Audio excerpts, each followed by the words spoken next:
इंद्रायणीचा पसायदान. 9 August, तेजस्वी क्रांतीची ओजस्वी गर्जना. लेखक डॉक्टर संतोष मोतीराम मुळावकर. अभिवाचक वैष्णवी उदय दीक्षित. 8 ऑगस्ट 1942च्या मध्यरात्री क्रांतीनं तेजस्वी रूप धारण केलं. तेजस्वी क्रांतीची ओजस्वी गर्जना होती, चले जाओ भारत छोडो. ही ओजस्वी गर्जना करेंगे या मरेंगे या महामंत्रातनं पेटून उठली होती. हा महामंत्र निर्वाणीचा होता.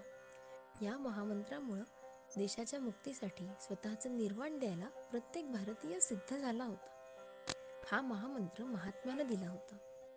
महात्म्याचा प्रत्येक शब्द भारतीयांना महामंत्रासारखाच होता, पण आजच्या महामंत्रात शतकानुशतकाच्या स्वातंत्र्याच्या आकांक्षेचा उद्घोष होता.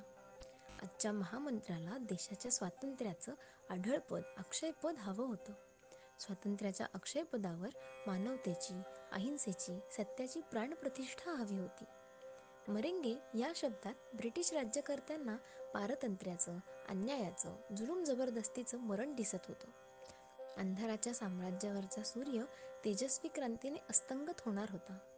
तेजस्वी क्रांतीचं बोट हातात धरून स्वातंत्र्याचा नवा सूर्य नव्या तेजानं तळपत वर येणार होता.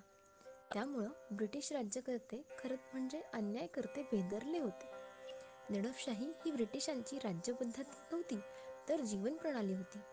भारत छोडो आंदोलन दडपून टाकण्याचा अमानुष प्रयत्न त्यांनी सुरू केला होता. महात्मा गांधीजी, पंडित जवाहरलाल नेहरू, सरदार वल्लभभाई पटेल, मौलाना आझाद अशा थोर नेत्यांना अटक केली.